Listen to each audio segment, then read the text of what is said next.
Well, I really don't know how to start this, but so we're talking about recursive cortical networks today, and a small disclaimer. Just like how you guys are here to learn about this, I'm here to learn from you guys about this. So please keep that in mind and feel free to help me when I'm struggling with explaining any of these concepts here. And before I really get to the meat of the presentation, much thanks to Noah. He really helped me, understanding this one actually. So I'm pretty sure he'll help me as we go further. But with that said, yeah, I'll quickly jump in. And this would not be a long discussion anyway. I mean, of course, a long presentation, but you guys can start chipping in and talk about what you think about this paper. So, we talk about vision, right? A lot of vision, but when you talk about vision research, you know about CNNs, or you know about UNets, or what else? Mesh nets, let's put it in that same bracket here. Now, when you look at each of these models, they perform a different task, right? CNNs for, can I say recognition, right? Units for segmentation, and of course, there are other tasks like object detection or whatnot, right? But then the goal of this work is to see, can we unify all these different tasks into one model? That's how we put it from a deep learning standpoint. But let's say you look at it from a computational neuroscience standpoint. There's so much happening in the brain, right? Let's just take one part of the brain, which is this visual cortex. It's not a part of the brain, but you know what I mean here, right? Now, there are different constructs that a visual cortex performs. Can we turn all of these constructs into a unified computational framework? That's what it is. That's what this paper is all about, actually.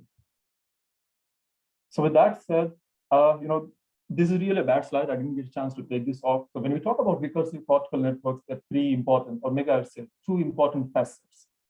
So when you talk about objects, there is the shape of the object and then the appearance. Those are the two important things that we rely on. Those two important information sources we rely on to do object detection or segmentation or whatnot, right? So how does this happen in the visual cortex? And I'm not talking about that, by the way, but the goal of this paper is to convince us that this is how the visual cortex works and how do we transform them into a computational framework. So with that said, you will see two or three terms pretty often throughout this paper, right? One being the contours and the other one being surfaces. So contours can be interchangeably used with shape, if I'm not wrong, Noah, and then surfaces with appearance. So I might use these terms interchangeably. Keep that in mind. There are two goals: understanding the surfaces and also understanding the contour, right? I know this paper is about captchas. I'm not getting there, but I'll get to that point somewhere as we go along here. So one important feature, the first step in attaining all these different aspects of this model is they take a hierarchical approach where we have layers of features and pools interspersed. Is that clear so far? This is a really simple model actually. This is not really deep learning. This is computational neuroscience, and they use probabilistic graphical modeling to learn this model. I might go back and forth in how I explain this one, but I'll try my best to really put forth what I learned about this paper. And as we go along, we'll pose questions and we'll see if we can find answers to some of the questions we don't have answers to. So if you look at this first figure here, again, look, everything, I just copied it from the paper and from Google elsewhere, which I didn't cite, probably I should have, sorry. So if you look at this first figure here, what they're trying to convey here is, most often we first look at the contours of the shape, right? And then we try to understand the appearances. So imposing those two together gives us the final image we are looking at. So that's the concept we are trying to get to using this model. I hope this is clear here. I think I kind of repeated this over and over, right? You have a contour. Understanding this contour is attained via a hierarchical approach and a hierarchy of pools and features, which I'll get to in the next a minute or so. And the surfaces, which is done via a conditional random field. Honestly, even I don't know what it means, but we'll get to that. Superposition of those two basically gives us the image, right? So to talk about the hierarchy, the contour hierarchy, like I said earlier, it's basically interspersed with different layers of features and pools. This is akin to what you see in a CNN, right? At the first initial layers of a CNN, you try to understand the low-level features like the edges or whatnot. And as you go along, the layers, you get to the higher order abstract concepts of faces or whatnot, right? So they take a similar approach here as well in this model. So bear with me here. Feel free to ask me questions. Don't wait until the end of this presentation because I might not have answers to your questions at that point. So let's go along. Feel free to chip in. And with that said, I'll take a minute here. And do you guys have any questions so far? Or do you guys want to add something here?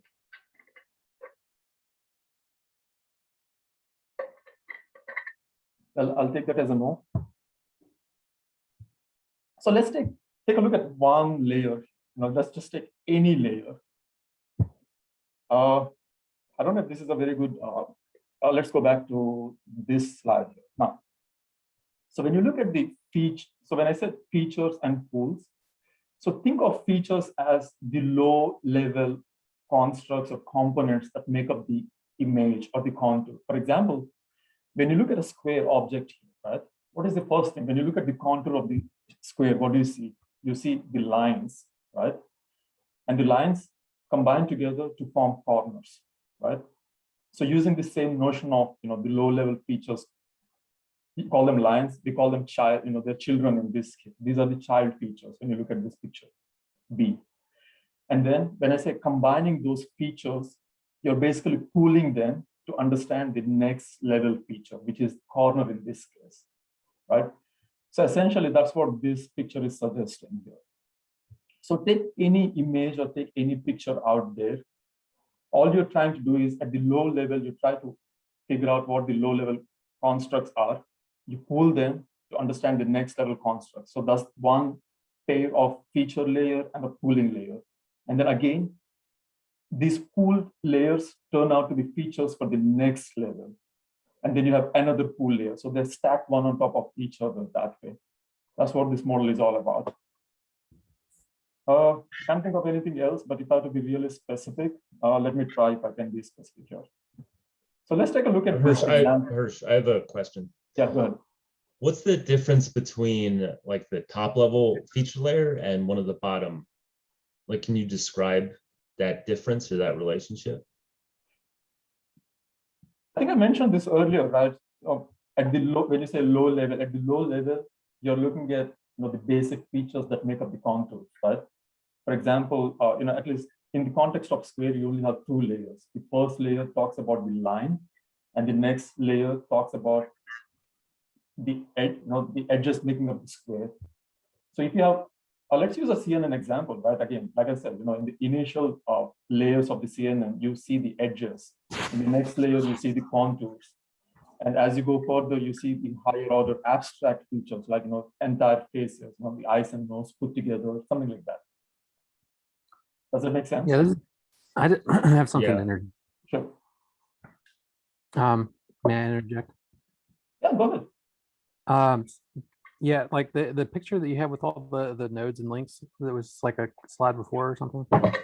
I mean, and your description, I think is, I mean, it's pretty accurate, and it's but something that's occurred to me lately, based on working with transformers a little bit, is that this diagram is particularly descriptive of CNN and the inductive bias of a CNN, and the description is close to how a CNN works. But it's close to CNN, absolutely, right? Yeah. Yeah, but I think transformers are getting away from going from local to global and allowing you to mix global and local at very early layers. And, I know what you're talking about. And basically, the number of attention heads you use basically allows some level of freedom on how many local and global features you are looking for. And so anyway, I'm just kind of pointing out that while like it's CNNs are basically like an edge detector, and then like combinations of edges, and then combinations of edges to form a more abstract concept. That transformers are slightly less like that. I mean, they're probably still like that, but just it's interesting to keep in mind that you can use distant features data points within input, whereas you cannot in CNNs, and so the descriptions might be a little different. Yeah, I also found the descriptions super non-clear, and this figure especially misleading. But like to what you said, William, look at those square nodes there, the lateral connections. Mhm. Imagine that it's just a grid there, basically, in the figure that Harsh has now on the screen. But if you think about transformer, it will be like your square nodes, lateral connections are from everyone to everyone. Like it's a fully connected network. That's what your attention is doing. Yeah, And yeah. I mean, but it's potentially fully connected, but the attention should attenuate a large number of the connections. Yeah, exactly. Well, I really don't have a comment or an answer. I don't know if that's a question, but I'm trying to look at this, model only from a computation neuroscience standpoint. Again, we have these neuroscientific principles of, which have been hypothesized and proved to demonstrate us how, the visual cortex works, and we're trying to come up with a computational paradigm. So probably, using the CNN as an analogy here is just, probably trying to gain widespread audience here. I don't know. It's just a comment. Is it an analogy or is it actually what they're doing? Maybe it's like calling it differently. I'm not sure. Like, can you go to slide 3, because there's everything else, like further. Yeah, like what they have here is, do they say like, oh, we have no parameter tying? It's just like this large hierarchical graph with stride equals the window, no overlaps, or what do they mean? Because the figure 2 and the intro are not helpful to understand what they're actually doing. Like, is there is there an overlap between the blue? Are they parameter tied? Are like, they construct a graph, right? They run belief propagation on a graph. What is that graph?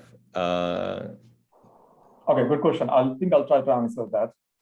So if you read, the paper somewhere, they talk about, all these variables in this model are discrete. They're not continuous, right? And then if you look at the child nodes, they're binary. Right? Child nodes are binary. I'll explain what it means. And the parent nodes are categorical, okay? So what it means is, when you look at this picture here, you see these, these white dots highlighted here. These are the child nodes. All they're saying is, if you look at this blue, this 1, 1 here, there's a coordinate space. At that point in the coordinate space, this is the coordinate space of the image, you want a circle, right? How do I get a circle? By activating these nodes, which represent these child features, which represent those curves or contours, right? So all this means is, I'm using my finger, sorry. So can you see my mouse? I should have used a pointer probably. Let me. Yeah, just point. Pointer options, laser pointer, right? So if you look at this one here, these are ones in this case, and the rest of them are zeros.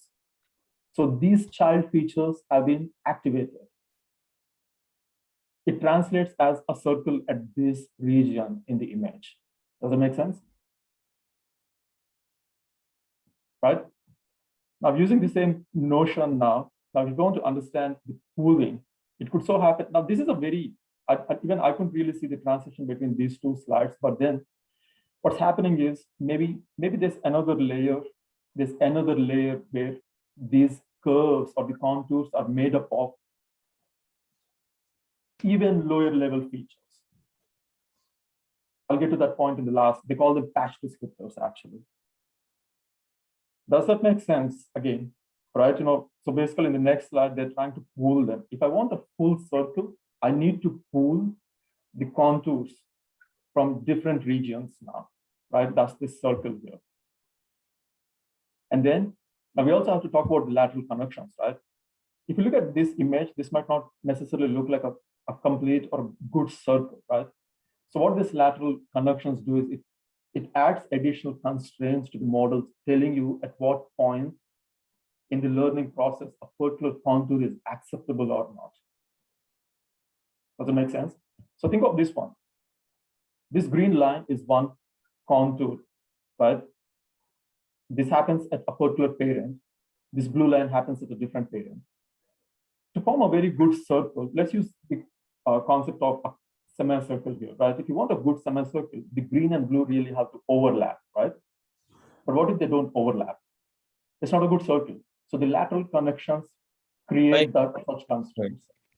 Go ahead.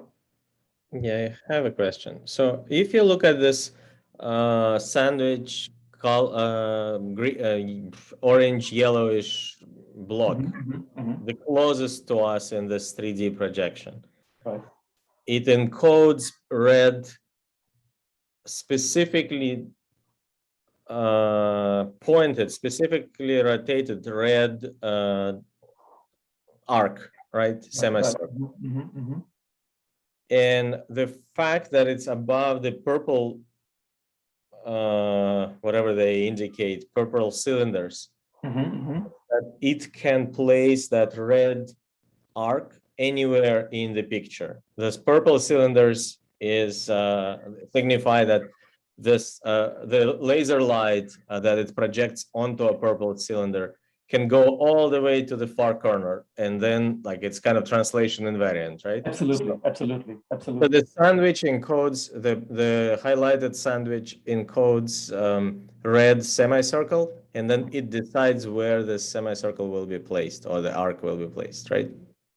So each sandwich on the picture, their location means nothing. They're actually just a graph. They encode one small concept. One small concept out of the image, which is why this coordinate here specifies if you are looking at a specific region, and that concept can happen at another location on the image as well. So this is just to demonstrate that. Yes.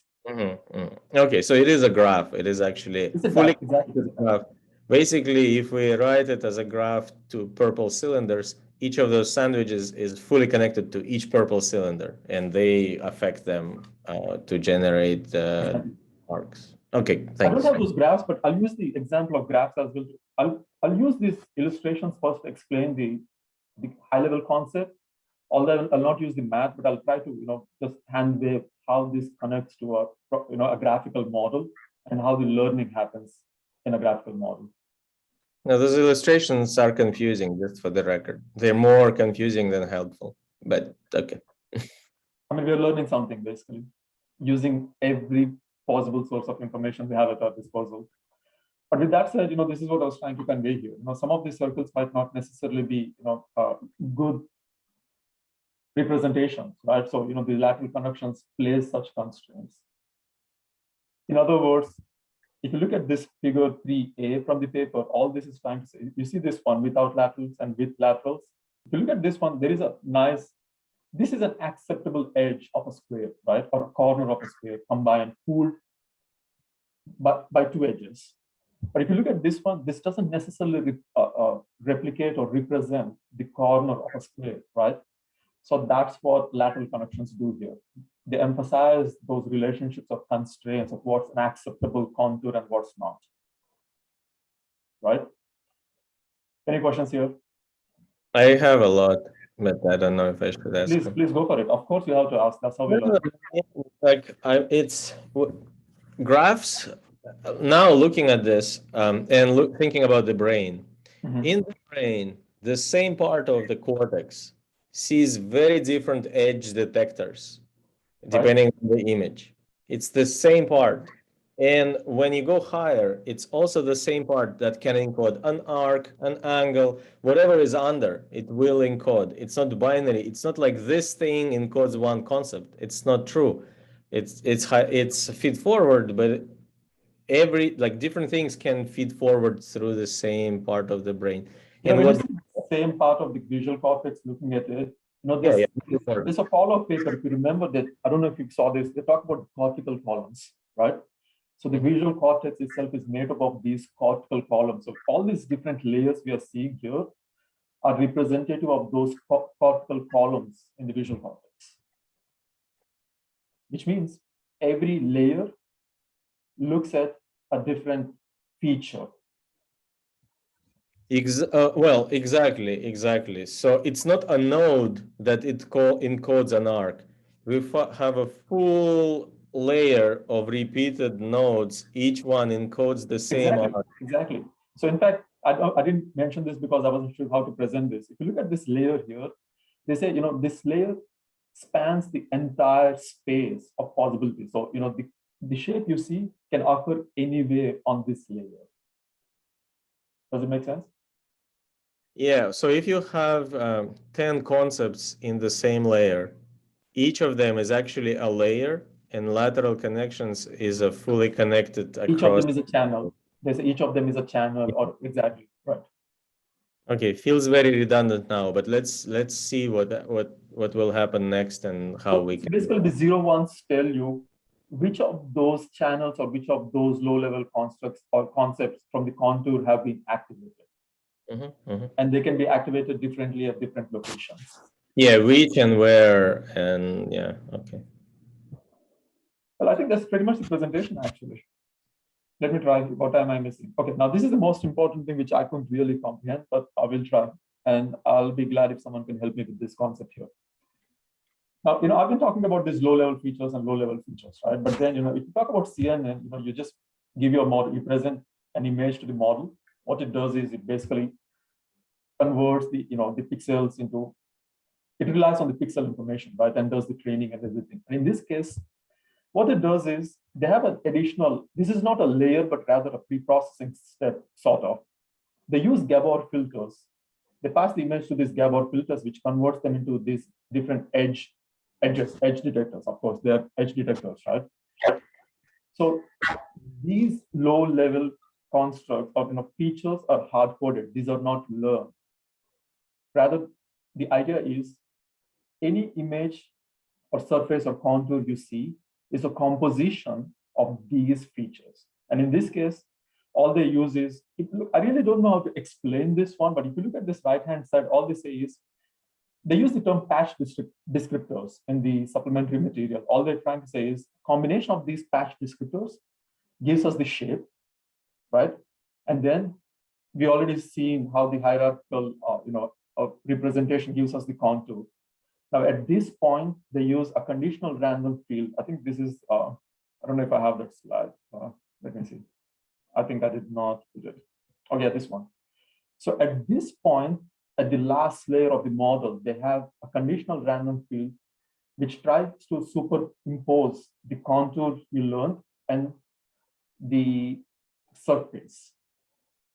If that makes any sense. Honestly, I don't know if it makes sense to me as well, but we're trying to make sense of what I try to accumulate from all the sources I came across. So the CRF works directly on what are now the pixel values. What does it do to each pixel? Does it work on the pixel values? Well, it works on what are now the pixels, right? Because the contour model has produced something that looks like your previous slide of in, out per pixel, or what will be pixels. Well, I know, look, you explained this to me. So I think the point Noah's trying to get at is, now that we have a contour of all the different objects or shapes occurring in the image, how do we differentiate between each of them, right? So for example, if you have, I'm sure you have seen some other examples, right? I didn't have those images here. So if you look at a captcha, let's say you have the words H and G imposed, right? In the first level, you get the contours and then you got the surfaces. Now you need to differentiate the H from the G, right? So you use a CRF at this point to look at the individual locations. So if you take two neighbors in each of those locations, you try to give them the same color. You match them whether they belong to the same surface or they belong to different surfaces. Does it make sense? I don't have a good represent. I should have come up with a good image. So let's look at this one. You have this brainy background and you have this cuboid here, right? You need to differentiate this cuboid from this brainy background. So at this point, you use a CRF to look at each. Can I use the word pixel? I don't know if I want to use the word pixel, but for sake of understanding, let's use that. It looks at this pixel and labels it 0 or 1, suggesting whether it belongs to the same surface or whether it belongs to a different surface. That's how it colors them, basically. That's what's happening in this last layer of this RCM. How does it, Hirsch, how does it make that decision?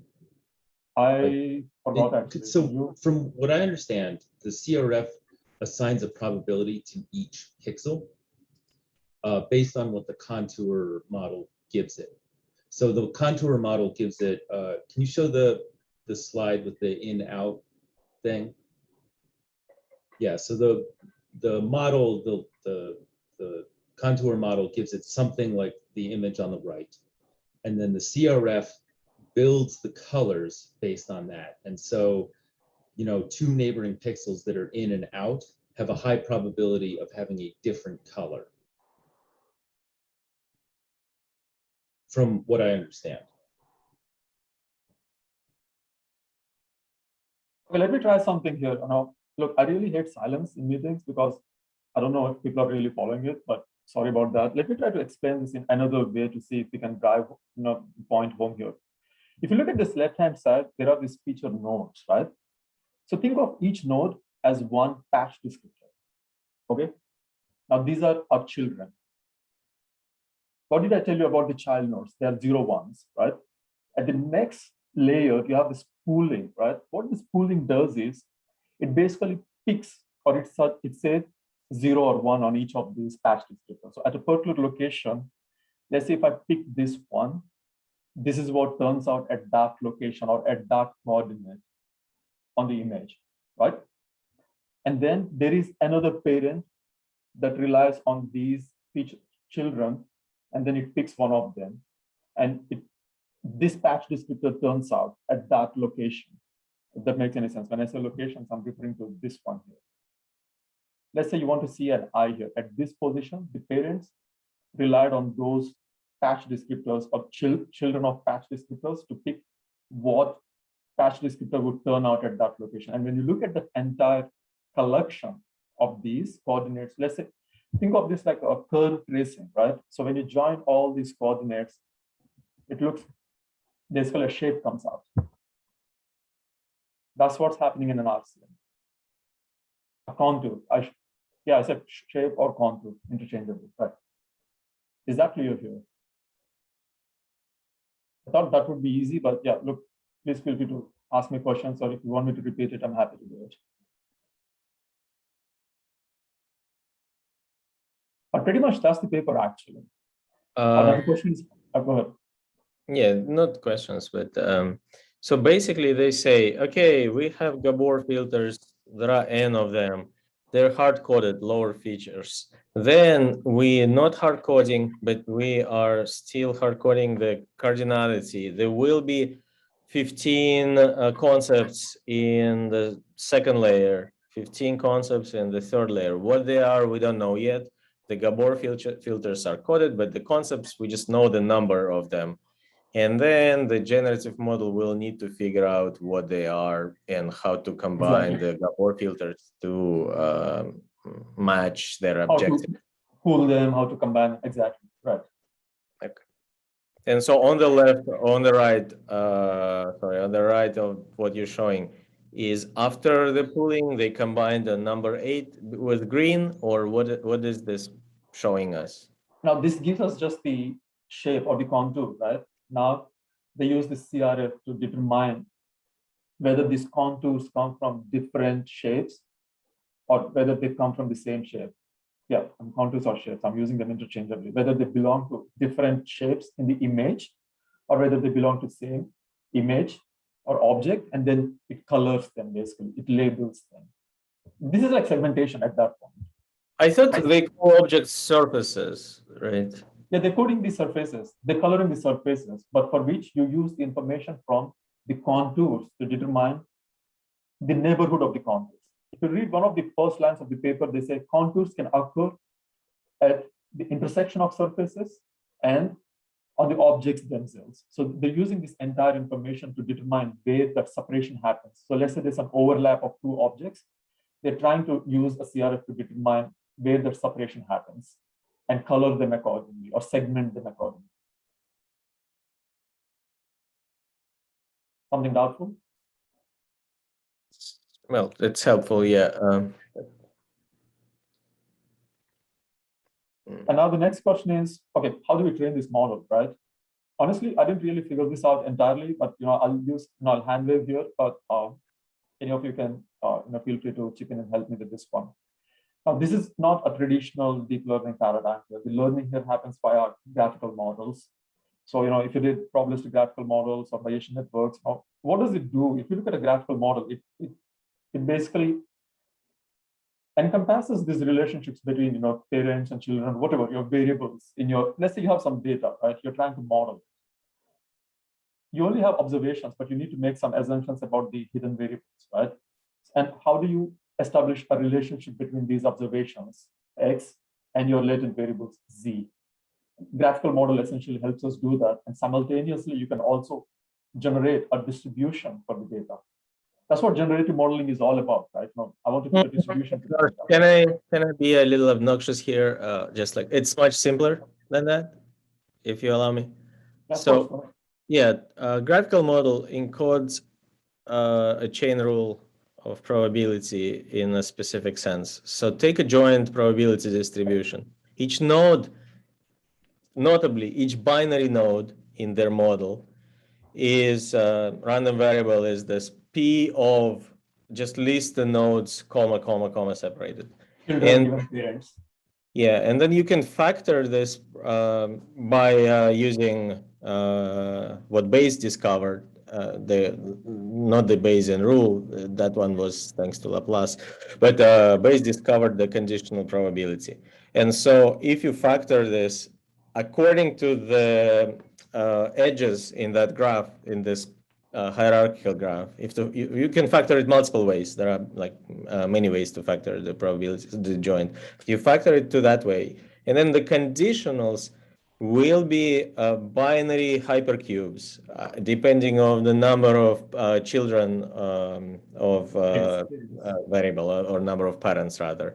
So you have parents, and think of truth tables. They took binary for a reason, because now you have for each variable, all of the parents is like a truth table with yes and no on the top, and all of the parents and all of the possible values for all of the parents, sort of.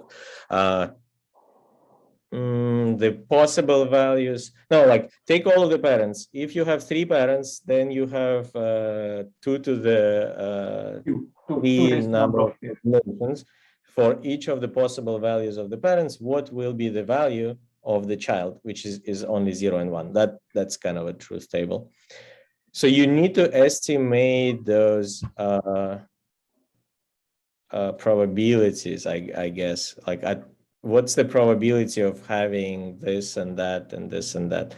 That's your like you're estimating the conditional the truth tables. And once you estimated them, then the rest is, I mean, I don't want to say easy, but it's mechanical. You can do it. Also, people came up with a way of how to do inference on those models. That sounds too confusing. I'll take another stab at explaining that in my way here. So just think of a graph, a directed graph, right? You have a parent and then children, right? If you look at the joint distribution of that graph, all you do is report every parent-child, and then just write its product of every child given its parent. That's it. That's the joint distribution. Now, the goal is to identify each of those component conditionals to characterize the final joint distribution. I know, again, this is hand wavy. I should have included a picture here, but I'm hoping you guys have seen graphical models at some point in your research. So how do we do this? So if we start from the bottom, this is probably like a dynamic programming approach, right? Now you have to characterize the conditionals at every layer of this graph. And that's what message passing is all about. You go one step backwards. So if you want to get the joint distribution, get the joint distribution one layer before. Take out all the children, use the next, the previous layer as your children, right? You need the joint distribution of that one before you get the final joint distribution. What do? You go to the next previous layer. So basically, you're starting at the root node of your graph and going forward. You're basically passing the message through the graph to attain the final joint distribution. That's exactly what they're doing in this RCN as well. That's how the learning happens. What is a message, Parsh? That's a good way to put me in the talk. to me, message is just the probabilities of occurrences of each of these different nodes in the graph, given all the historical parentage. So it's like you have a probability of x1 given, x5 given, x1, x2, and x3. How do you get to that? You have to first get to probably x3 given x5, something like that, right? So you're passing on that information. The other term is belief propagation, right? Belief. We cannot talk about belief propagation yet, right? Sorry, belief propagation is an inference algorithm. I thought we're discussing how to learn those probability tables, right? We need to learn the probability tables. We estimate them. Once we estimated the conditional probability tables, the binary ones, that's why I was talking about the truth table, right? For each child and child-parent relationship, the conditional distribution, we have a specific parameterization that we need to learn. Once we learn that parameterization, we can run belief propagation. And think of empty truth tables, right? Randomly initialized empty truth tables at each of these nodes. In this case, the features, the pool, all the circles you see here are the variables. You basically have a truth table in every circle you see in this figure, right? And what makes it easy is basically they're binary, 0 or 1 at this point, and the non-colored ones are categorical. You know the possibilities there, right? Now you also need an objective to be able to perform this learning here. Now that's the maximum a posteriori. Although I have to admit, I really couldn't visualize how that's exactly happening. You see, truth tables are empty, they're initialized with some random or whatever, right? And then you're trying to fill every possibility of the truth table. Does that make sense? Given that you also have a ground truth label associated with this image. Now at that point, that's where I kind of lost the plot personally, because they say until the penultimate layer of the RCM, the learning happens in an unsupervised fashion, but the last layer itself again has one channel for each class. They must be using some kind of EM style algorithm. That wasn't clear to me. All they say is it's a map objective, but it must be EM, or I really couldn't get to that point, which is why I stayed away from putting all the math and everything. If I could get that one piece, I think this is a pretty much an understood concept. Like they show an image and a label. Now they need to estimate the values somehow in the latents.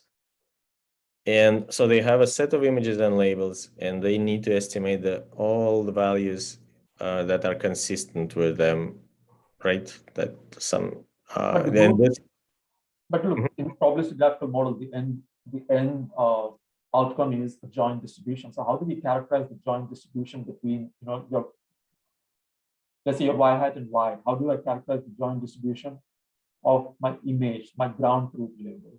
How do I, what am I comparing when I say map? I don't understand what you're asking. You need a y and a y hat, right? The y hat, that's the outcome of this graphical model is y hat, which is the joint distribution.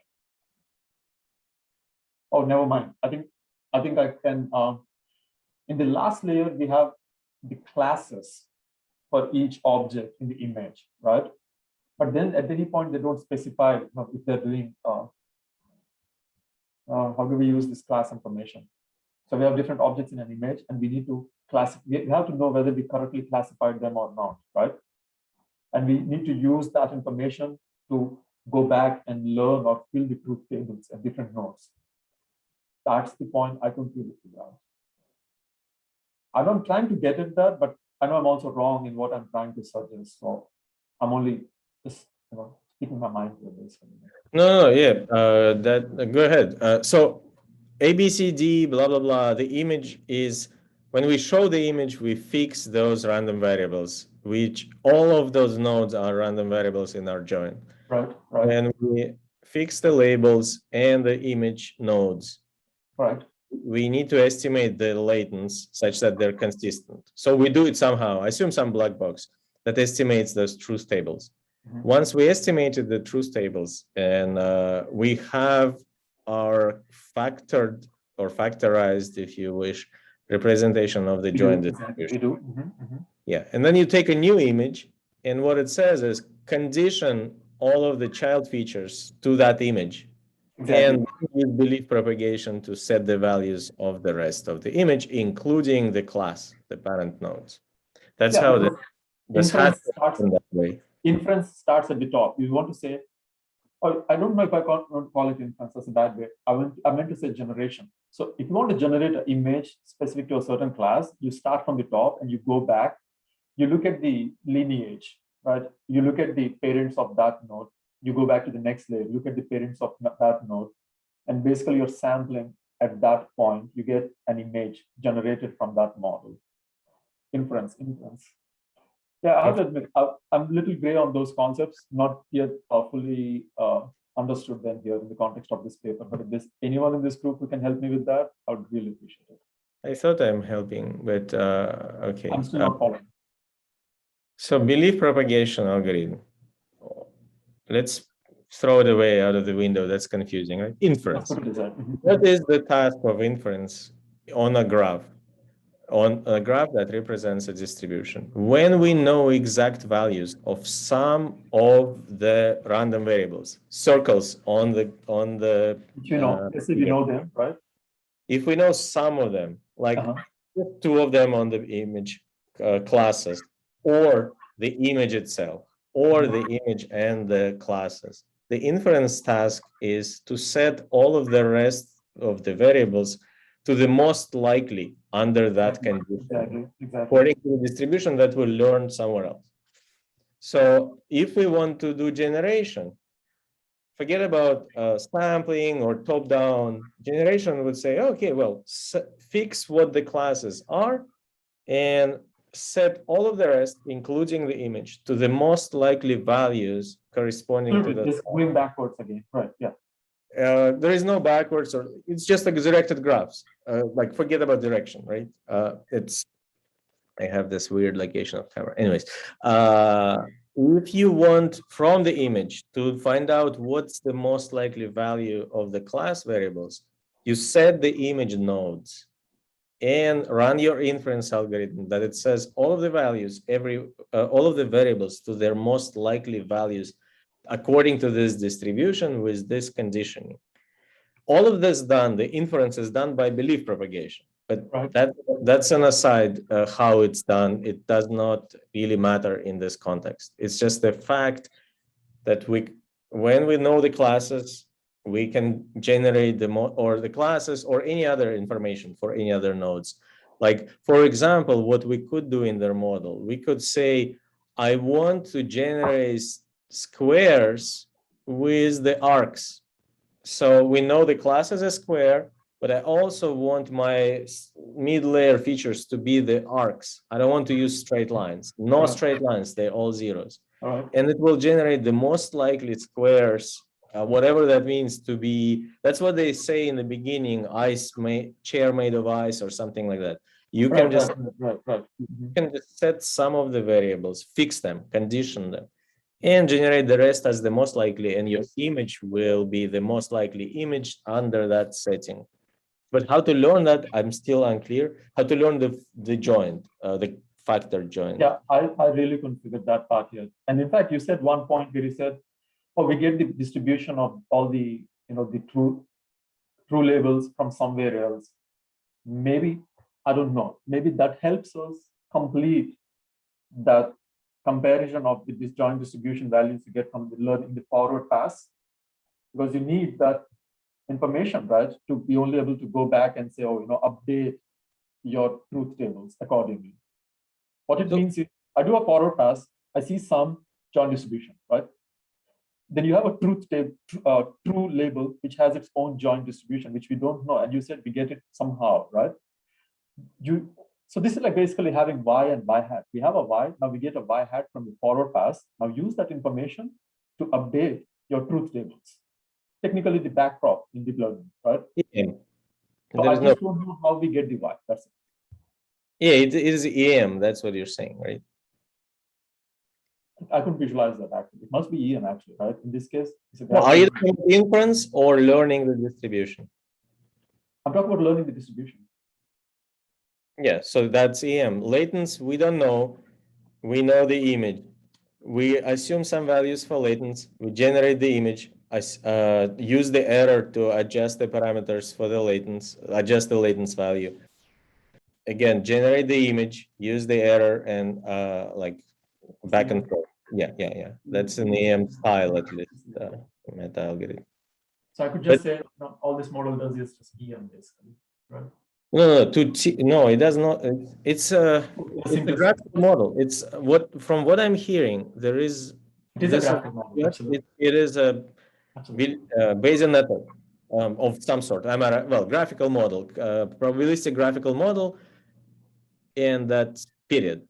So mechanically, mathematically, it's just probabilistic graphical model. And then there's like the way they use it and the way they structure it. Because it is a tree, it's easier to learn. It's much easier to learn a tree. But because of it's a tree, I'm totally losing, maybe you read in the paper, I'm totally losing the part about feedback connections. There are no feedback connections. It's a tree. Why are you confused about the feedback? Because of the back pass I'm talking about, the backward pass I'm talking about? Oh, it's just an algorithm. There is no backward path. There's no, so what do you mean by feedback here? Well, they're talking about feedback in our brains, and there is feedback. All right, I see you talk about the feedback in the brain. I really don't. Yeah. At least in the explanation I given so far, I don't know how I can talk about feedback here. Probably, I don't know. There are no loops. There are no loops in this graph. That's what I mean. Well, probably, feedback. Yeah, I really don't know. That's another probably concept which I really need to understand deeply. Did they ever say the lateral connections, or did they say Lateral connections are there, right? There's CRFs give you. they're only constraint mechanisms. They're not feedback mechanisms. So what's I'm thinking, if any of the figures do they suggest a feedback here? Pooling. No, this pooling is not feedback. Rather, it's just yeah. Good point. I didn't try to comprehend how could I explain feedback. That's a concept I totally ignored while trying to learn this from Noah, and I don't blame him. Blame Noah. Blame him. Is he here? But yeah, this is pretty much it. But I'd definitely love to apologize. I know this wasn't a great presentation, but look, I really tried my best actually. But I'd definitely love to learn something from you guys. If you have anything to add here, there's a couple of 2 to 3 missing concepts here. The most important thing, I don't have the habit of presenting results, but this one thing I didn't really understand. If you look at the first line of the results, they say a CAPTCHA is considered successful if it cracks it at 1% rate or something. If someone can explain that to me, I'd really appreciate that. But that's pretty much it. Thank you, Harsh. Any questions, or should I stop the recording? Discussion? Anyone? Thank you very much, Harsh. Thanks to you, Noah. No, this is all you. Do you guys have any questions from the